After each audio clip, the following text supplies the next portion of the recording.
Hello and welcome to another edition of your favourite podcast, Insane in the Membrane, with me, Rich Wilson, and this week I'm joined by the brilliant Spring Day. Hello, Spring.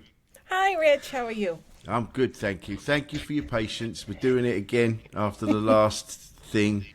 And it was one of those, you sounded great. It was my end, and I didn't know how to make it right. And then the time got away, and then I was like, I must speak to Spring. And then I saw you in Edinburgh, and I'm like, yes, this is what I want to do. So here we are, special one, just for you, rather than caught up in all the bullshit of promo. All that stuff, you know. It's a lot, isn't it? It's a lot of smoke and mirrors, but it's all good fun. Yeah, I think that's it. If you still focus on what you're doing it for, then you're all right. You're okay. Yeah. And I don't think, I mean, as great comedians as you and I are, I don't think anything's ever good. No one's ever going to write anything funnier than Donald Trump last night talking about eating. I know. Me and Tim, my husband, talk about that all the time. The fact that in a different context, he's just funnier than anybody else. Yeah. But it's just the context that he's in. It doesn't. It shouldn't work. And then for that brief second, we forget that this is real. It's the funniest thing we've ever heard. There's people, because there's going to still be people that are going to go, yeah, I'm still voting for that man because he's right. They do eat the pets, and they do. And you're going, only because you eat pets.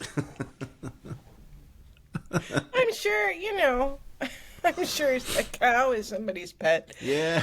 But no, it's just, I have family that love him and vote for him and all that sort of stuff. And you just go, I hope. On the other hand, I do know people that were really, really for him the first time around are equally against him this time around, and that's quite refreshing. Yeah, but that's at least there's some people that they've gone, even that's too far for me. There's a couple of people I used to follow on TikTok, like fitness guys, and there was one in particular. There was a guy called James Smith. He's English. I think he lives in Australia. And he kept putting up states going, I don't understand the hatred towards Trump. What's all the hatred towards Trump? And you go, because he shouldn't be anywhere near, he shouldn't have anything like to do with national security and codes for nuclear weapons. And like, he shouldn't, I know it goes, like, he can't just press a button and then he blows up half the world. But at the same time, he can still, put things into play. He can still, and if he's turning around and going, no, we can't have those people coming over here on boats because they'll eat your gerbil. I'll tell you what, those what you would call it, habitat, people that return their pets, that's one way of taking care of that. That's one way. Those no-kill shelters still kill pets. Like that's what they have to eventually, Yeah, they just kill fewer of them. And so it's like, well, nothing goes to waste. Exactly. Yeah. The ultimate recycling plant. Just, well, all right, if that's true, put that place on the beach. When they come up in the boats, they can go straight in and eat the animals. But it reminds me when I was really little and listening to, people talk about the other side and just how stupid they were, and I honestly thought that the other candidate had been picked up off the street, and then someone else had to explain to me, no, this is just how they talk. Yeah. They went to school and everything. They didn't just pick some homeless bum. And he's just going, hey, dude, turn around, face the camera, turn around. No, turn around. No, the other way. People will vote for you because you have good hair, because you haven't washed it forever. Yeah. What's your secret? Oh, dumpster trash. I just find it, I don't know, this is, we're all trying to work on our mental health on our ground level. And yet the people that have been voted in to sort of be our leaders and go, right, we're going to get this country on its feet, we're going to do this and we're going to do that. And you go, you shouldn't be able to turn around and go, I know for a fact I'd be better at this than you. Yeah. And I've only got a driving license.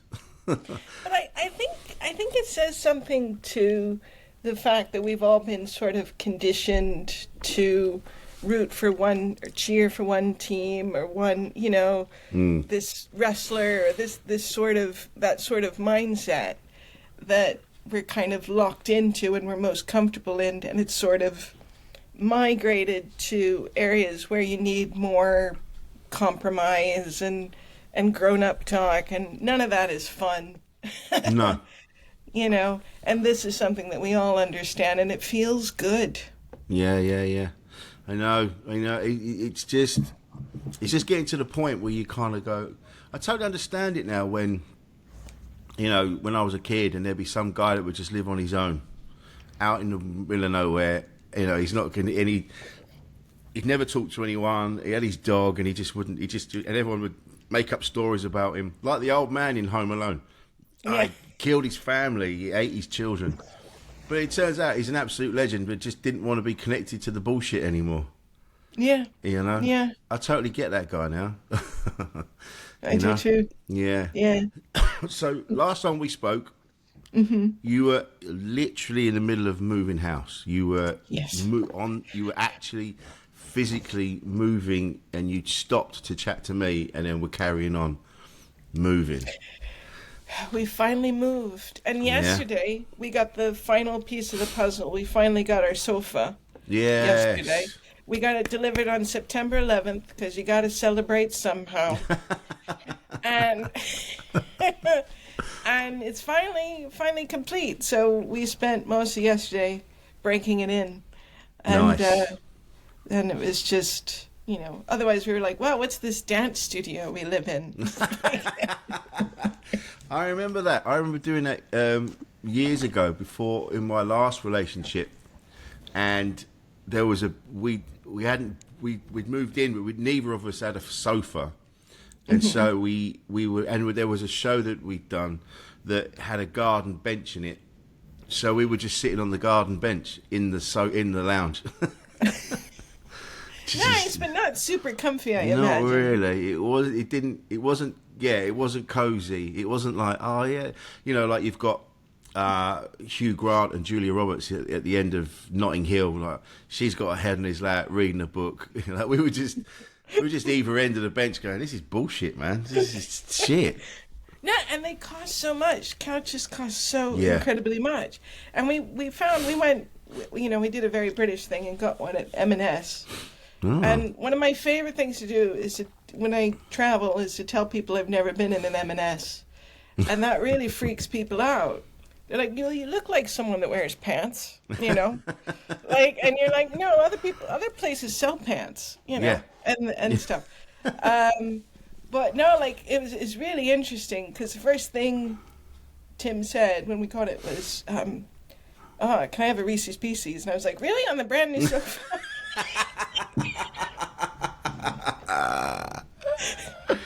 He's done that on purpose. He's a fucker, your husband. To be fair, yeah. But to be fair, when I get my nails done, the first thing I want to do is go bowling. So it just makes sense, Yeah. Man, I remember, when we got our sofa, and then and the woman said, "Oh, do you pay extra to get the protective spray?" And I'm like, yeah, because we eat like we're burrowing into the food. Yeah, so, I want you to protect that like we're smoking in the 70s. I want you to pretend like there's a built-in ashtray. Yes, yeah. Imagine all the worst things that could happen to this. Whatever you've got that will protect it from any of that, spray it. I can't believe that. That's what. Yeah, beds, sofa, couches, and built-in ashtrays. And, they did. Unless it was a waterbed, because that was, all-inclusive. Yeah. Yeah, you'll be all right. That was cigarette will definitely go out if you put it on there, so don't worry. Doesn't need an ashtray.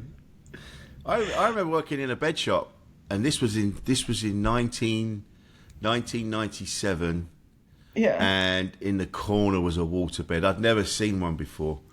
Never sold it. Never sold it. It just sat in the back. And we used to, I mean, it wasn't particularly comfortable. No, really. it's not. But was it heated? It could be, but it wasn't because it was in the shop. And then, and then the day we sent it back to the people because we'd never sold it, so we sent it back to the makers of it, and had to empty the water out of it. Took an afternoon. I bet it did. Yeah, I bet it did. My parents had a waterbed, but it didn't last very long because you can't really have a waterbed and cats. And cats notoriously don't like water, so that's gonna be a surprise. They jump on the bed, get blasted through the ceiling like a fire hydrant.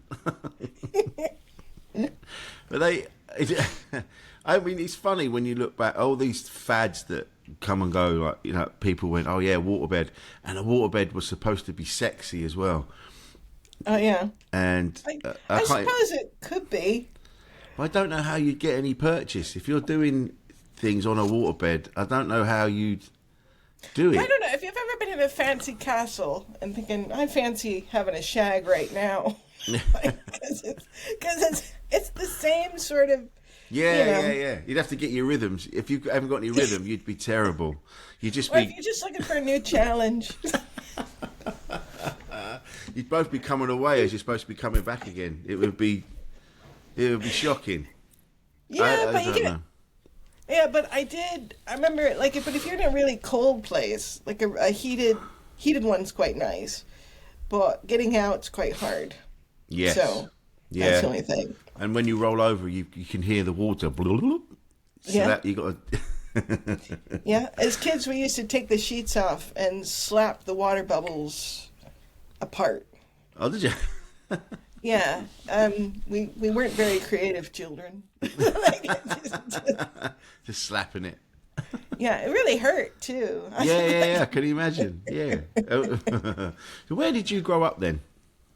I grew up in rural and suburban Kansas City neighborhoods. Like we moved around a lot, but always in like the Kansas City, usually the Missouri side. I went to university on the Kansas side. Yeah. But yeah, on the Missouri side. Oh, okay. So would that be? Is that south? No, it's Bullseye Center. Is it? So if you like, I lived in places called like Independence. I think Independence is close to Bullseye Center. Then you've got like I lived in Grain Valley. We lived in Odessa. We lived my dad and his family, they're from Westport, which is like downtown Kansas City. But they kept moving out further and further out to the country. When I was really little, we lived on the same street as Robert Burdella. Who's Robert Burdella? This serial killer. No. Yeah.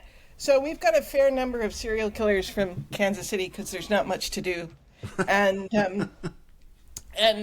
he would often have like a flea market. He would kill people and bury them under his house. And Dad said, oh, he was never a very good conversationalist. And I never liked him, which I thought was a really funny thing to say because there was another guy that was a serial killer that went to Dad's gym. And Dad had a really lovely conversation with him one day. And then when it turned up on the news that he had a couple of dead people in his car, Dad said, "Oh, what did he do that for?" I like that guy. Yeah, he was really nice.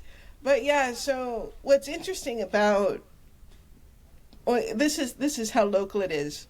I heard someone talk about Robert Burdella, and I went, "Oh, Bob." We're talking about Bob. Hey, Bob. And the guy that invented the mechanism that freezes your poop on airplanes is from that area, and he bought the Bob Burdella estate. He also bought an old Walmart building and made a museum called the Bizarre Bazaar and put all of his shit in it, and nobody ever went to it. And it's been on sale for the past like 20, 30 years. Yeah. And nobody's touching it with a 10-foot pole. actual shit museum. Yeah, it's an actual shit museum. And I think the guy died or something, and I think it's still there, but it's just been closed. It just sits. Yeah. This is the thing in America. It seems to be. I mean, I might be wrong, and maybe it's different in the cities, but it just seems to be that buildings will just sit for years. Mm-hmm. Whereas here, people are so land is at such a premium, I think, and they're so greedy that you don't get buildings like they don't just sort of sit there. They're snapped up and knocked down and. Well, I mean, it is quite a small country, you know, and the one thing that America has in excess is space. Yeah. And you know, and we moved to the country, and everybody in that town hated us because we're the newbies. Really? And they would pine about the time they could look out their window and not see another house. Wow. Yeah. And then they're like, now I have to see you. And did they come around? Did you make friends in the end? I mean, yes and no. Like, I couldn't drive, and we lived so far out into the country that it was a 10-minute walk down to the street where the bus picked us up. And then, so I would always, you know, just talk to people on the bus, and they were always talking about their latest hunting adventures and stuff like that. Yeah. How they killed some deer. And so they were, you know, I don't know, commuter friends. Like I said. Yeah. And what was it? You know. What was it? I mean, I've never met anyone. I don't think. No, I've never met a serial killer. I don't think.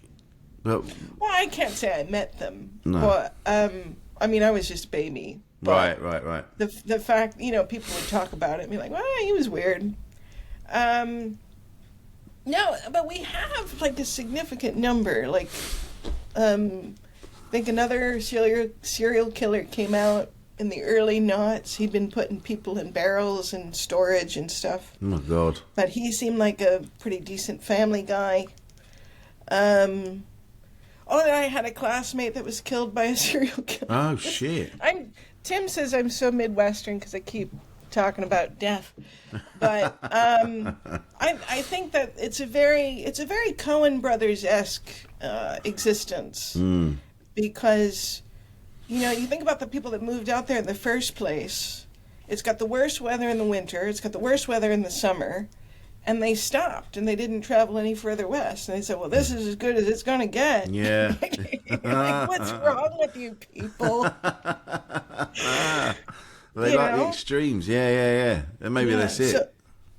So the classmate of mine, I think it was in the 6th grade, she was... The story was that her mom was waiting for a drug dealer, and her daughter got tired of waiting, and so decided to walk home, which was miles and miles away, and then eventually hitchhiked with the wrong guy. And this guy had, the way he'd done it to other prostitutes. And this is how long ago it happened, was that it was described as, she was the only one described as being in the wrong place at the wrong time. Oh, right. Wow. And not the other sex workers. Yeah.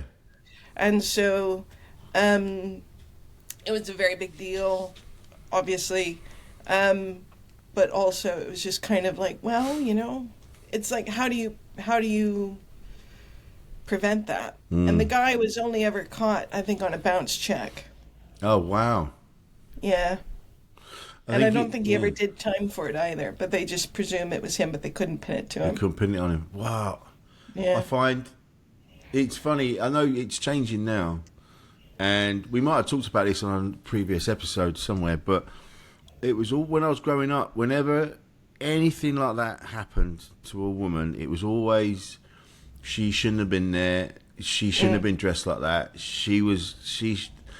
women don't go to that particular bar, so she shouldn't have been in there, and blah, blah, blah. And women shouldn't be out late at night. And this is other women saying this as well. I remember, you know, and it's only been, even I've, only recently I've gone, actually, hang on a minute, that doesn't make any sense. And it's only because I've just been, because the grown-ups were saying that when I was growing up. So I've kind of gone, well, the grown-ups know what they're talking about. So, And as has been proved by Donald Trump, that's a load of shit. It is a load of shit. It is a load of shit. I understand wanting to do everything within your power to prevent it. But on the other hand, those of us who have lived through those times and played by those rules and somehow existed, it can somehow get filed into the brain as, well, that's just part of the hazing and part of growing up. And then you have to unlearn that and go, no, this is just fucked up. This doesn't make you a better person. This doesn't turn you into an adult. No one should undergo any of this. No.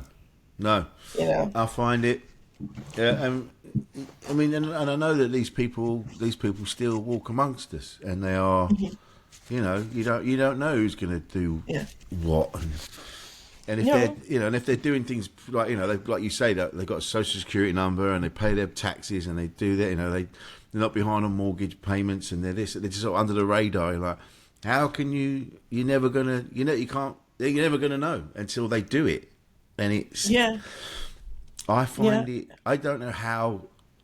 I mean, I get upset if I hit an animal in my car when I'm driving back from a gig. Yeah.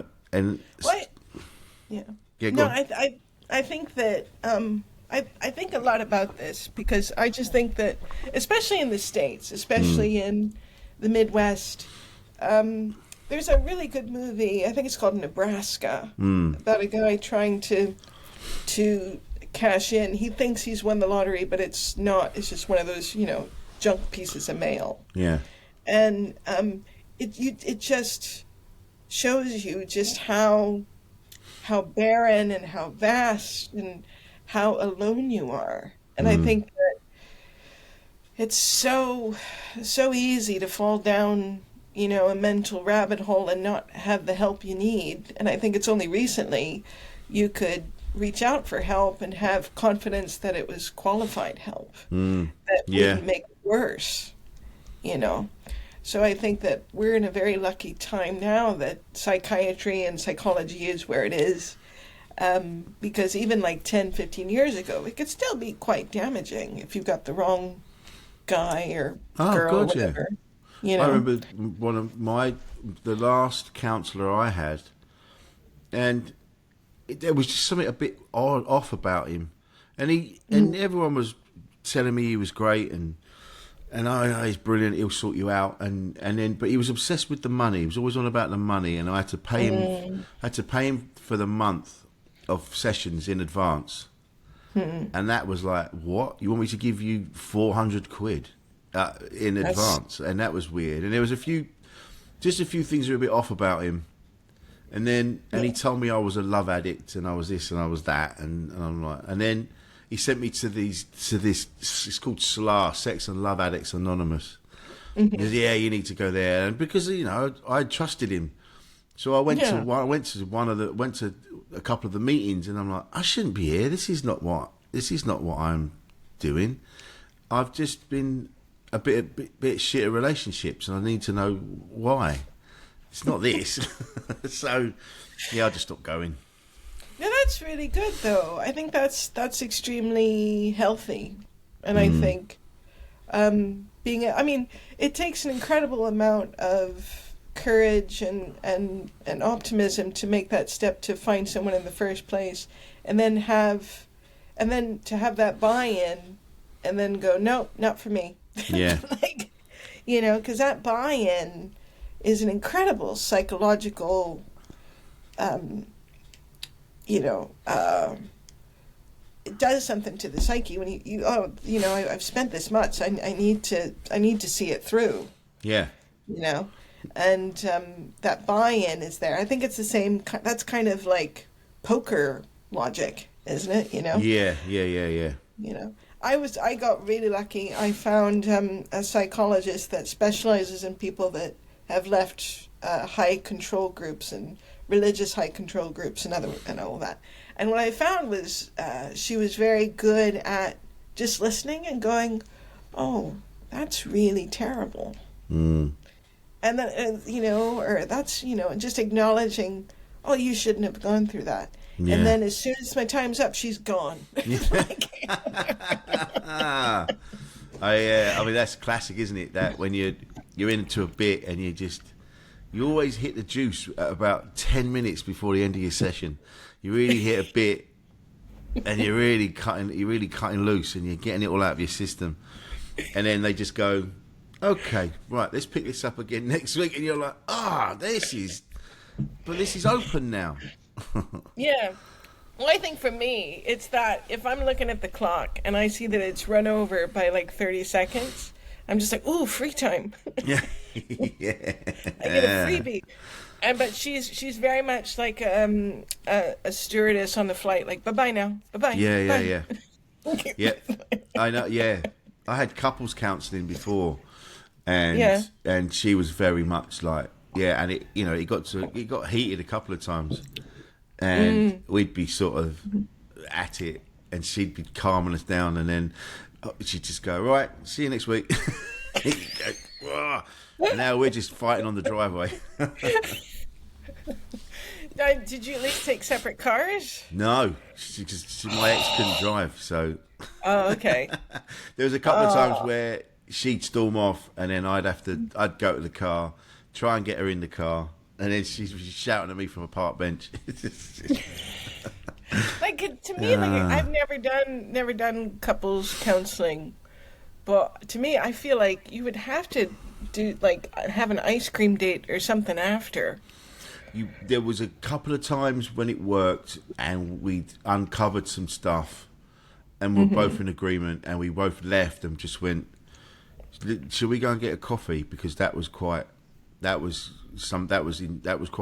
and quite enlightening at the same time. And we'd go off, and you felt for a minute, you go like, oh yeah, we've connected here. This is a good thing. But most of the time, it was like, if you don't fuck off, I'm going to fuck off. Or one of us had stormed out of the session. No, but fighting is really, really interesting, and the way people argue, and my parents had an extremely unhealthy relationship and didn't really communicate with each other, and I didn't realize it was possible to fight without hating the other person with every fiber of your being. Yeah. And then other people would just have, because I learned I had a really, really long fuse, but once it was lit, like, that relationship was over. Yeah. Go on. Oh no, but Tim, he has a very, he comes from an extremely healthy family. They talk to each other, they read books and discuss it with each other. It's really disgusting. Oh, that's awful. It's really horrible. Yeah. And it's like, what are you showing off now? What? Because my family they're all just monologists, and then whoever is the oldest in the family gets to talk all the time, and then that person dies, and then the other person's like, well, now it's my turn to talk. Well, it just seems to me that, the American people that I've met, I don't know, I'm probably stereotyping, but this is a broad statement. But there doesn't seem to be an inner monologue. A lot of the time, every thought comes out. And are they usually performers, though? No, just people I've met over the years. They'll just, maybe it's just the people I've met, but they'll every single thought that they have just comes out, and you're going. Do you know where they were from? No, I can't remember where they're from. Different places, but they've always been like. There was a friend of mine was from New York, like from Brooklyn, and he was very. Yeah. And hey, maybe we should get coffee. Oh, I don't really fancy coffee, but maybe we'll get it. And that's him talking to me, to himself. It's just all coming out. Oh yeah, but I had breakfast. Didn't have breakfast till late though. Oh, maybe. And I'm like, do you know I'm here? Maybe I'm generalising. I don't know. Well, no, but that to me sounds like someone that's grown up in a place where there's nobody listening. Out it comes, just pouring out. Yeah, maybe. Yeah. I mean, British people, as we are famously quite reserved and don't. Maybe we should speak. We do need to speak more and say more things. I know it drives my wife mad. I'll have entire conversations in my head, and then like last night, for example. So we're staying at my mother-in-law's at the minute, just in between houses, And in my head, we'd had dinner late, and I was like, well, I'm gonna have a cup of tea. Shall I make them a cup of tea? Shall I ask them if they want a cup of tea? Oh, they won't want a cup of tea this time of night. It's too late. Kate's mum doesn't drink tea or coffee. She'll have a hot water, but then it's too late, and she won't want to. She want to go to the bathroom. So Kate won't want one because it's late. So then this all went on in my head, and then I just arrived upstairs in the lounge with a cup of tea, and I'm just sitting there drinking, watching the telly, and it just looks like I've just made myself one, and not giving a shit about anybody else. No, but one of the reasons I enjoy living here so much is because I lived in Japan for many, many years. Right, yeah.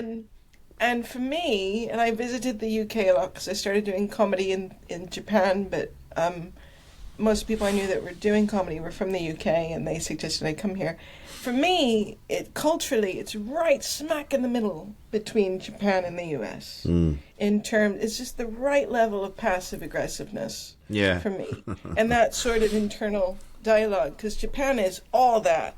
Should I do this? Should I do that? Yeah. And if you've come from a dysfunctional family like I do, and you know how to walk on eggshells, it's like, oh, I know how to do that. I'm really good at that. Yeah. So, like, for example, I have some American friends here, and they live in a really nice flat. The kind of flat you wouldn't want to leave. Like, it's just gorgeous. But I spent all day with them, but they didn't offer me any... They offered me coffee all day, but they didn't offer me any food. I was there for, like, 6 hours. Wow. Nothing. And I was like... but I didn't want to... I'm a good guest. Yeah. So I didn't ask. I've done that before. Yeah. I remember staying at a friend of mine, and he was a comedian and a gig promoter, so he'd spend all day printing. He'd be at his house, and then bless him, he was kind enough to let me stay. He's a very good friend of mine.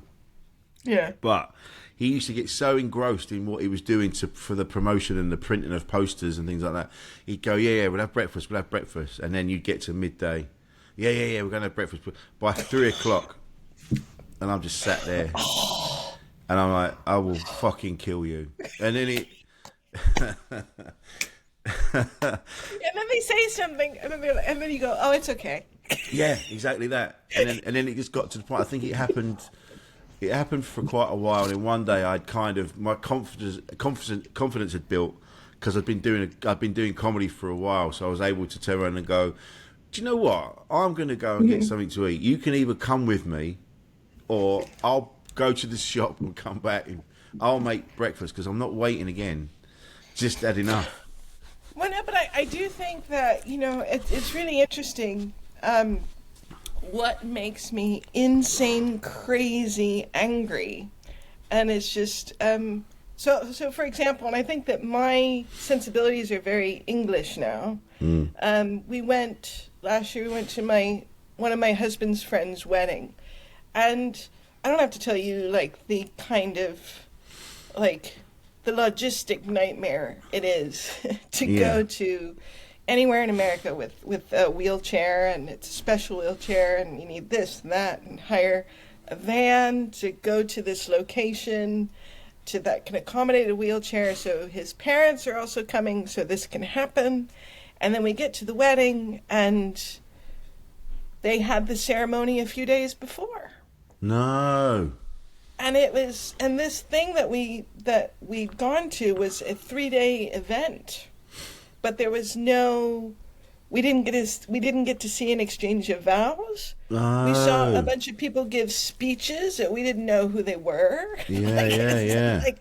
And I was so incredibly offended on behalf of my husband. Yeah. You know what I mean? Like, we've traveled all this way, at least. I think maybe they took it too literally, because I know people that get married 2 or 3 times and they do the vows, and but that's what we're all here for. That's the thing that we can talk to other people about, and they didn't seem to understand that. Oh my God! And especially for people that don't know, so Tim has what does Tim have? He has cerebral palsy. He has more severe cerebral palsy than I do. I don't know the medical terms. No one's ever told me what it is. And So, and Tim now is he now a wheelchair user full time? he's a wheelchair user. Well, he also has a walker, which he often uses. But he also has, arthritis and stuff, so that makes it hard. Yeah. When he was younger and living in the comedian's house and crawling up stairs that had nails sticking out of it. Wow. He was very, he's very punk about it. But now, I've sort of introduced him in a way. It's kind of like, things don't have to hurt this much. Yeah. And so I think I've domesticated him a little bit. Just a teeny tiny bit. And but also getting older, you're just like, I can't walk on glass anymore in bare feet. Yeah. And so, well, you shouldn't have done it the first time around anyway, but you did your best, and yeah. So I think he's taking more care. That's but good. Again, so no, he's doing really, really well, and he's doing a lot more writing. Yeah. And and he's a really good writer. And he's a fantastic writer. He's great. Yeah. Very funny. He and I, the last time I spoke to him, we had such a dark, funny conversation that is unrepeatable on here. No, it's all about context, isn't it? Yeah. It was all to do with conversation. All to do with. Yeah, it was all to do with him being numb from the waist down. It kind of went from there. Oh, and that's just because of the soap we use. He doesn't realise that. You're like, oh no, it must be a natural thing. No. It's just some peppermint stuff that feels like you've just shoved a gust from an alpine mountain up your ass. Oh yeah, nice. It's always fun. But that's what I mean. It's not just a case of you going there to be at this event. They don't realise that there's twice as many things that you've got to take care of to get to that, to get there. It's not just about getting on a plane and the expense of that. It's the expense and the travel and the extra things you have to think about. Yeah, and so and I think it was just a case of them being young and not realizing that this is not for you. No. This is for this is a community thing. This is about the community, and technically you're second in this. Yeah. And so and I just I did my best to keep my mouth shut. Yeah. That means no, you didn't. Well, I told everybody but them. And I have a bit about it in my show. But in my set and stuff, but I also realized that was a cultural difference. Yeah. And I was like, this is because it's the whole like American pull yourself up from your bootstraps, which apparently was originally written as a joke because physically it's impossible to do that. Yeah. So it was, so it was just kind of like, but this. I think the longer I live outside the U.S., I realize how American I am and how Midwestern a lot of my values are, and my sense of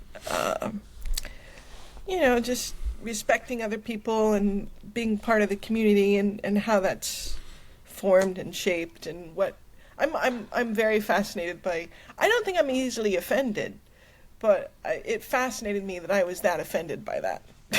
Yeah, I think because it's that there's a moment of like you've worked it out now. You've gone through it and you've gone, it probably wasn't on purpose. It wasn't on purpose. No. I'm sure it wasn't. But at the time, you're like, you thoughtless fucking pricks. It's all part of being a human being. I've exploded and lost my temper many times, and then afterwards I've gone, probably that wasn't that. That was it was inconvenient for me or whatever it was. But they weren't out to go, oh fuck him. Well, no, that's the thing. Like I've had to learn that more often than not, stupidity is just stupidity. It's not malicious, even though it appears to be because it's so consistent. Did it again. Did it again. Like, this seems like a calculated effort. But no, it's just consistent. Consistency doesn't mean calculated. No. That's going on the merch. That's great. I tell you what, though, going back to what you were saying about with Tim's family, and they all sort of talk to each other and they explain things and they read together and they do all this stuff. And it's like with my wife Kate, we've had arguments, or I've kicked off, and she'll just go, look, I'm not going to argue with you. I've never argued. I wasn't brought up with that. I was brought up in a house that we didn't argue. We talked things through. And I'm like, well, how do you express this feeling? Because I want to smash the place up. Well, no, but what's really funny is he is very much like his mother, and I am very much like his dad in the way that I blow up. Because I've learned to shorten my fuse, and I blow up, and I'm like, and then it's over. And then, like, his mom and him know it has nothing to do with them. They just intrinsically know that. And so they're so they can completely divorce themselves from what's going on, and at no point are they thinking, oh, this is about me. Wow. And so I'll like explode and this and then I'll be like, sorry, and they're like, we knew it would run its course. We just wait for you to stop spinning. And So it's very interesting. I'm definitely the macho one in the group. I don't really. It wasn't until someone said to me, they just said, you don't realise what it looks like. Also, my laptop's falling down. You don't realise what it looks like when you're shouting.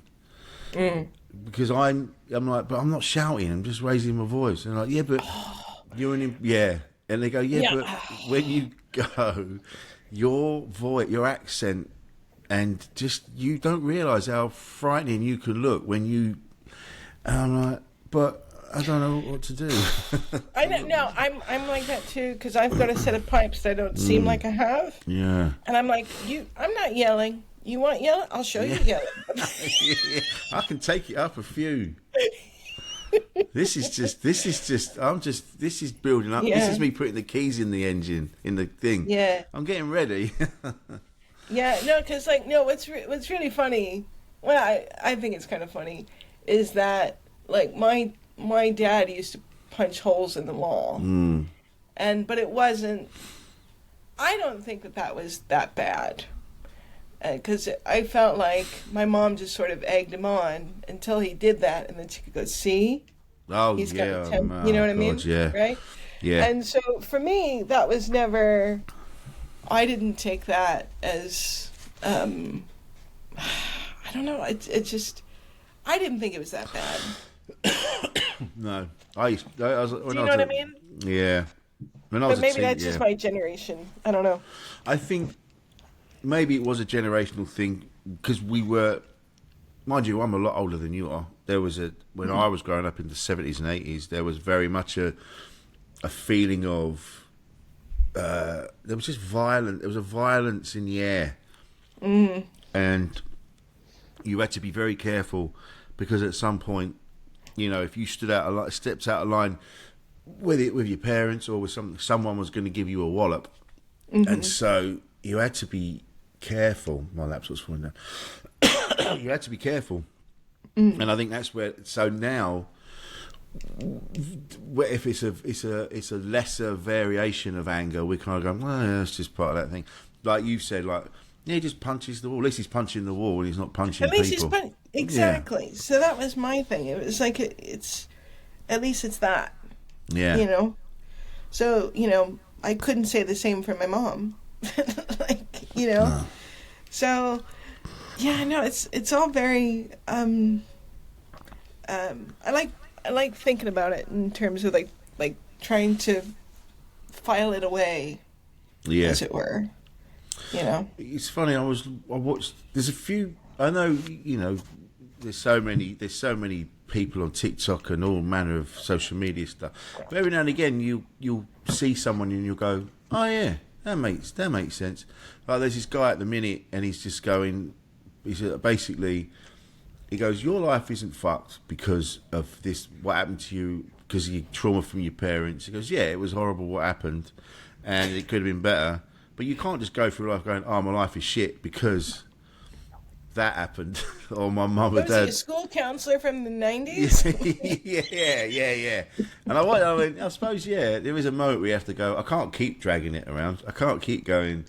Yeah, but you can process it. I think processing it's important, and I think everything that happens to you gets put in the brain somehow, and it's really, really interesting. It also depends on how much you can handle. I mean, if there's a time and a place for everything, and there's you can spend your life, analyzing it. But I think analyzing it or examining it and then putting it on the shelf and getting on with your life is important. But I think you can't.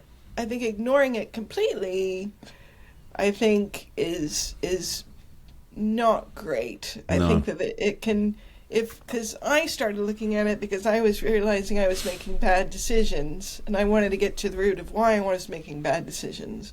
And it's like, well, my idea of what normal is wasn't normal at all, or at least it wasn't healthy. Yeah, I know exactly what you mean. This morning I was like, oh man, why do I keep getting it wrong? It's like I don't gamble because I don't. I'm so terrible at it. Yeah. But it's not fun though. It's not fun. No. Just go to an arcade and play a video game instead. Get tickets and trade them in for pencils and rubbers. That's more fun. Yeah. But I've just got to that point. I'm like, do you know what? It doesn't matter if every decision I make. It just and I'll go over it. I'll go, well, if I go that way, that's going to be blah blah blah. If I go that way, it's going to be, but I'm feeling I should go that way, and I'll go that way, and then it's every single time. Yeah, you should have gone that way. But then you go, yeah, if I'd have gone that way, I should have gone that way. I can't win. I'm always in that middle bit where I'm like, is the way are you always choosing gambling? No. It's just like decisions in life. I don't gamble because Okay. I mean, we work hard for the little money we've got. I don't want to just throw it away. But, I mean, just on a day-to-day level, when you're going, I should do that, or maybe I should do that. And then whichever way I go, I should have gone the opposite way. But is gambling something that's, does it appeal to you somehow? No, not at all. Okay. Not at all. That's good. I remember going on a stag do years ago, and we went to a casino in Manchester, and they all sort of ran off, and there was me and another comic, and we just looked at each other and went, this isn't us. We just went to the bar and just had a few drinks at the bar, waiting for them to lose their money, and then we could go. But gambling's stupid. Well, no, I took my dad to Las Vegas because a friend of mine told me, they said, Las Vegas is great as long as you don't gamble. Yeah. Because, the food's cheap, the drinks are cheap because they're expecting you to pay, spend all your money, doing the slots. And, we went and saw a show, we had great food, and it was just a character study. Nobody gambling looks happy. Nope, never. They don't look healthy. I remember seeing a bride in kind of a shitty dress with the veil kind of half cocked over her head, and she's got a cigarette lit, and it's inches away from the lace. And she's at the slot machines, and I was just I want to know what that story is. Yeah. And I found it really, really fascinating. But as my mom's, it turns out later in life, my mom she's an addicted gambler. And I heard this story that she sort of signed up for this thing where if you go into a casino, they will remove you. Oh wow! Because it's sort of voluntary thing. Yeah. But the thing is, they don't say this person voluntarily got on the list, because it's just everybody that needs to get kicked out because they, didn't pay or violent or whatever. So apparently she's moved to a different state that my sister lives in, and mom's also an anti-vaxxer and all that jazz. Right. And she said, well, she told my sister, I'm going to be in such place. I'm going to be near you. I'd like to visit you and the grandkids. And my sister said, well, you're not vaccinated, so you're not coming near the kids. And, but, they're going to be cheerleading at this football game, and it's a big place. You can come and see them there. And she said, not my bag. So, so she went, because it was a different state, she went to a casino thinking that because it was in a different state, her name wouldn't be on the list. And she got forcibly removed as soon as she walked in. Oh, wow. Which was quite interesting. So me and my mom don't talk, but I always kind of have hope that one day maybe she'll, find the help she needs. Yeah. But that hope is very, very small.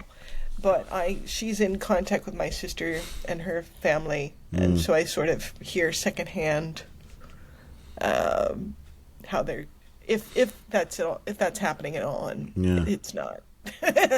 Was it a case of it just got to a point? It's like, I can't help you with any of this. Well, I was very young. I was very young when it happened. She made it very clear she didn't care if I lived or died.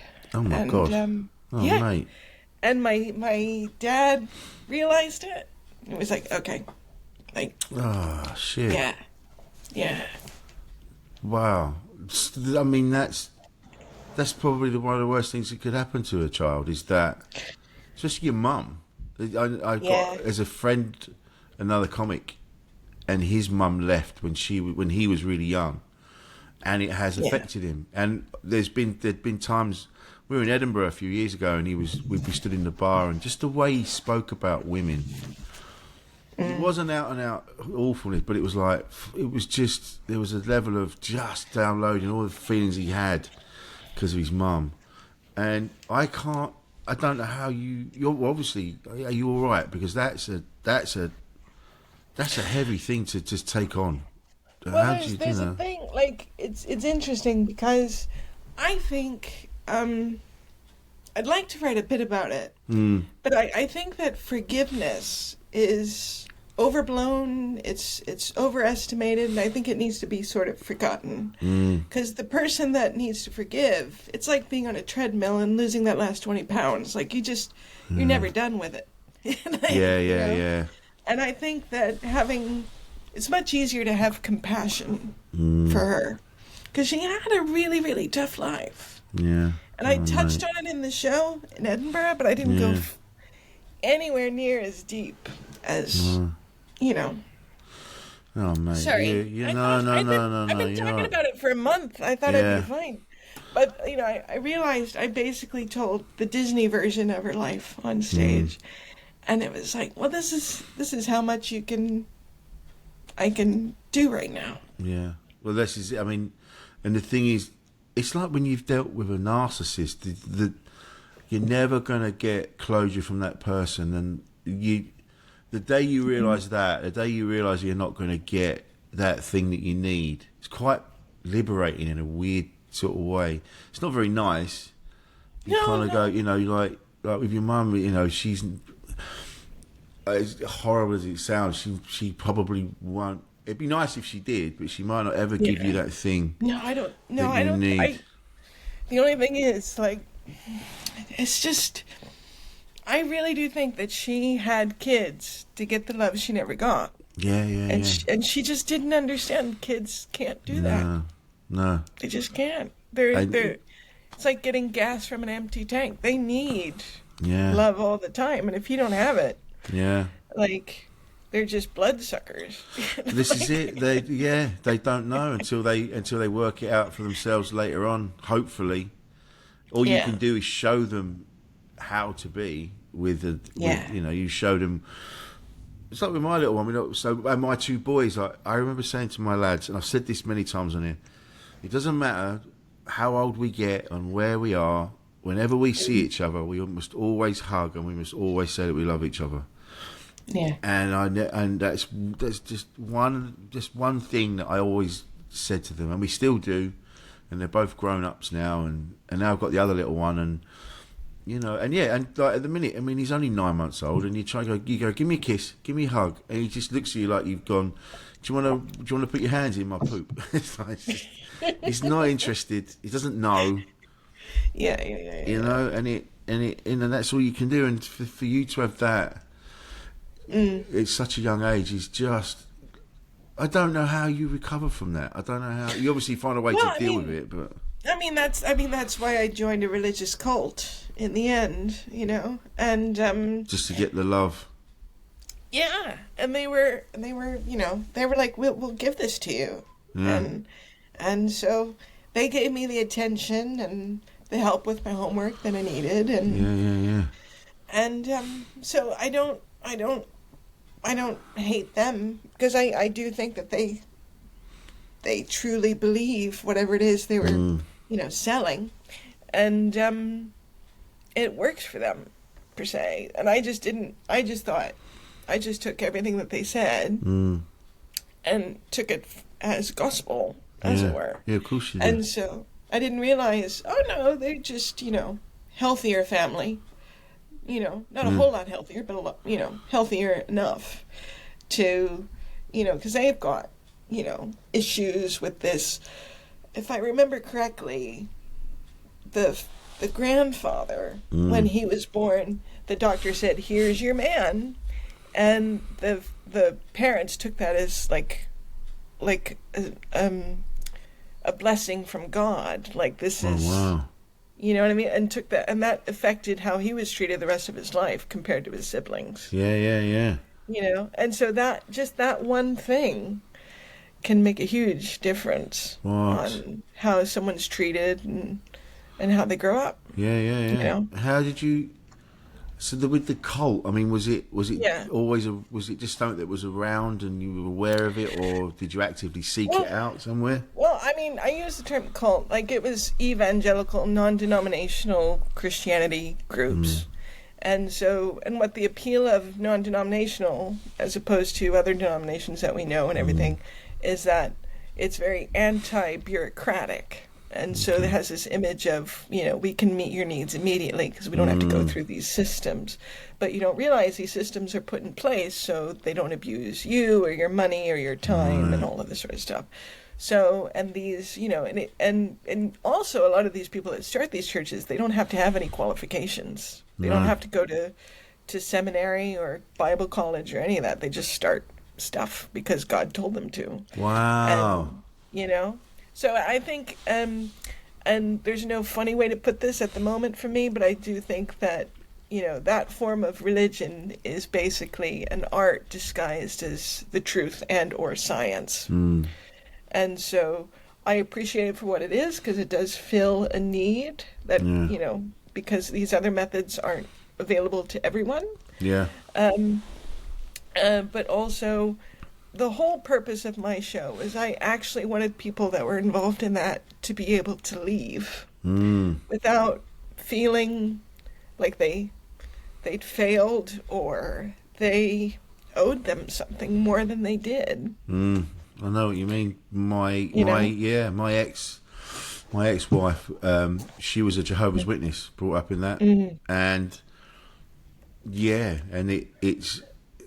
They didn't want her to leave. She was married to. I didn't realise until later on she was married to one of the elders' sons. So that was pretty hell. I wonder why they kept when she left and they kept phoning her, and I wondered why. It was that. It was like, oh well, now you're a terrible human because you're not in the church. You're either in the church and good, or you're out of the church and terrible and bad. Yeah. I was very lucky in that I didn't have any blood family involved in it, No. you know. So when I left, it was kind of a clean cut. But also I felt very alone as well. What was it that decided in the end that you're like, oh, this isn't for me? Well, it's a slow thing because you realize you're never going to fit in because there's no real difference between a non-Christian and a true Christian, as it were. Like in terms of I wasn't pretty enough for any of the boys to be interested in me. I wasn't interested in giving birth to the next generation of Christian soldiers and being part of the Quiverful movement. I wasn't, I thought I wanted to be a preacher or a pastor. Women aren't allowed to do that. I was only allowed to be like a missionary abroad.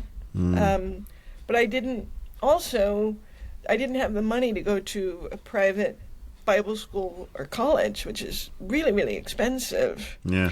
And you always run the risk of, if you go that route, you're screwed if you change your mind, because you can't. A lot of people lose their faith during this process, and then you've taken out student loans, you've paid thousands and thousands of dollars, and then you realize, hey, hang on a minute, this isn't true. This is just, and there's all this stuff that I thought was, it was very fundamentalist. It was, everything is the word of God. And then you realize, oh no, people have experts have disagreements about this interpretation and this thing and this thing. And then, and they have, the people that really took me in, they had family that went through some really, really tough times and lost their children. Wow. Because they had taken on this mission, and and then once, because you think, well, I'll die for my faith, but you don't think about, your kids doing that and not you. And so now, they're going through all of the things that you go through when you lose a child, but now they've got this story of Jesus has brought us through, but they haven't, because they're still going through it, and they're not being honest about the fact that, dealing with that feeling of, had we not believed this never would have happened. Oh, God. Do you know what I mean? I do, yeah. And it's just that denial. Oh, God. Yeah, and being close enough to that and going, oh, this isn't any different than what, a non-believer would go through had the same thing happened. Yeah. But now they've got the sales pitch. Yeah, I find everybody I've met, I'm not knocking anyone who believes in anything, but everybody I've met who's really into whatever religion it is, or we are on all different, so many things. Yeah, they just have this weird kind of, like they're smiling, but their eyes aren't smiling, and you go, dude, this is, something's up. This is like it's like you're making it's yourself. A false self. Yeah.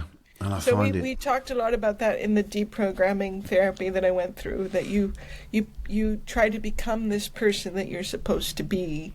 Yeah. And I think that, if you're going through something and you don't have the finances or the support necessary to get help that can actually get you through that, and this is actually getting you through something, I'm all about doing whatever works. But as long as you know that you can walk away from it, and that that it doesn't cost you too much to leave. Yeah. And that you can graduate from something, and it doesn't have to be a demotion. No. I know exactly what you mean, yeah. And I think it's, I think because of because, you're a comedian, and I think that means you're a certain kind of person that is always searching for something. You're always looking at stuff or picking stuff apart. So you were never going to go into this religion and go, oh yeah, this is it, I've found my place, because I think you're one of those people that just goes, no, well, how does this work? Why is that? Why is that there? Because we're always seeking for the next thing. You pull things apart and you go, no, this is bollocks. This isn't what I was after.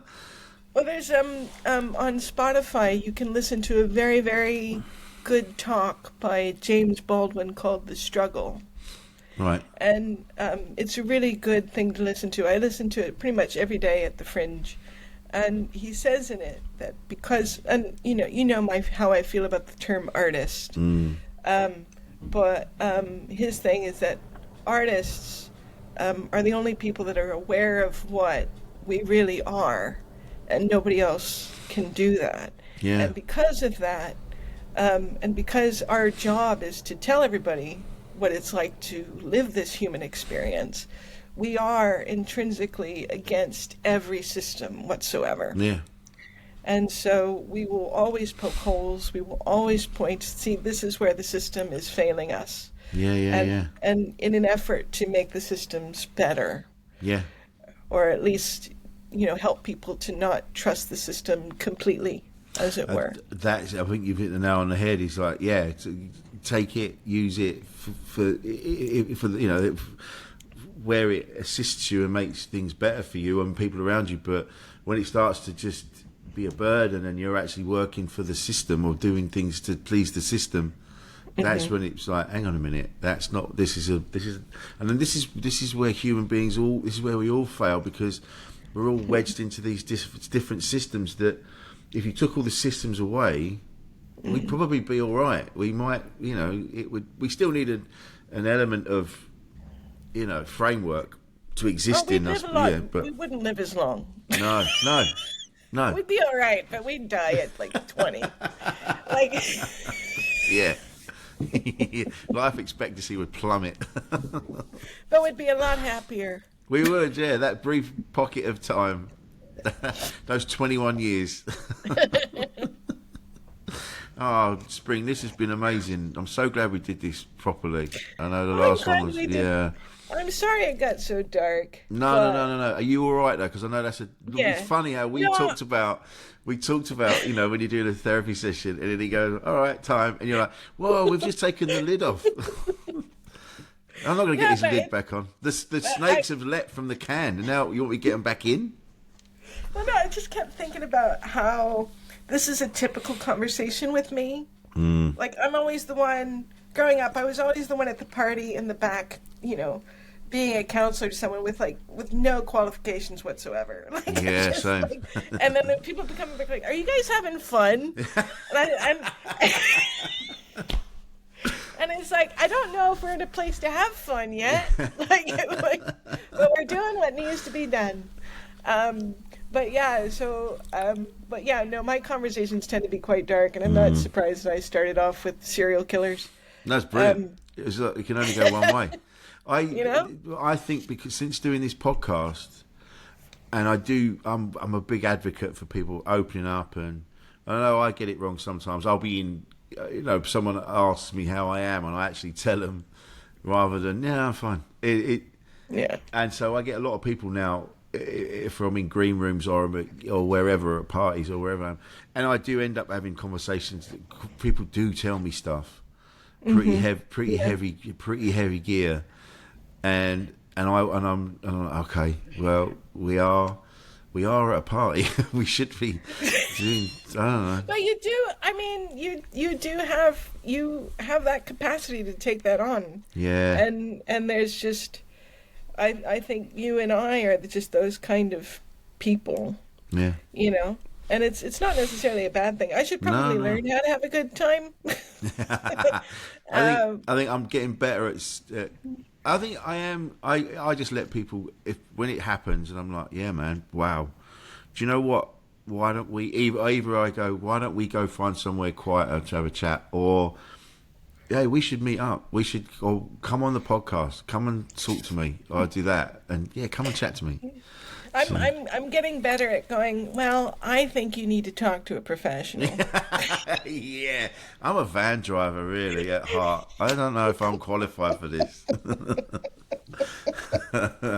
Yeah, I don't know, man. I love doing this and that, but I think when it gets to a point, I'm like, you're on the roof. I'm not qualified to get you down. Well, someone asked me at the Fringe, they're like, do you think it's okay that my girlfriend verbally abuses me? And I said, well, that depends. Are you into that? Because, I mean, if this is your thing, and then I just, I talked about, it's important to have boundaries, and it's like, but why are boundaries important? And I was just like, I don't know how to help you. No. And that's what I was like, I think you need a professional. Yeah. I can tell you my experiences, but I can't. I can't fill that role. No. But even though I'm disabled, I'm not the magical disabled person you think I am. I observe, yes. Yeah. But I'm not the blind samurai guy. No. And to anyone listening, listen, you can still message and say, don't listen to this and go, yeah, well, fuck him then. What's the point of listening to this whole podcast? He doesn't know what he's doing. No. Yeah. I'm just saying, yeah. No, but this has been a pleasure, and it's been lovely. Yeah, it's amazing. Thank you so much. I hope you're okay. It's good because now you've got to go out. Yeah, you're going to be all right. I'll be absolutely fine. Okay. Yeah, this is. Yeah. Yeah.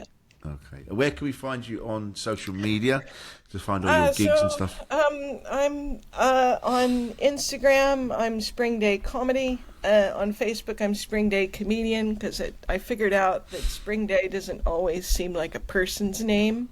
It's a great name. Yeah. I'm very popular on the Weather Channel.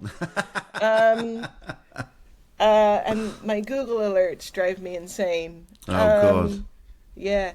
But, so, and TikTok, I'm kind of like, but I'm on there too, Spring Day Comedian. So just put in comedian and Spring Day Comedian, you'll find me on the ether somewhere. Lovely. This has been amazing. This has been great. Thank you, Spring Day. Give my love to Tim, please. I hope he's all right. Yeah. This has been Insane in the Membrane. I've been Rich Wilson. This has been Spring Day, and we'll see you next time.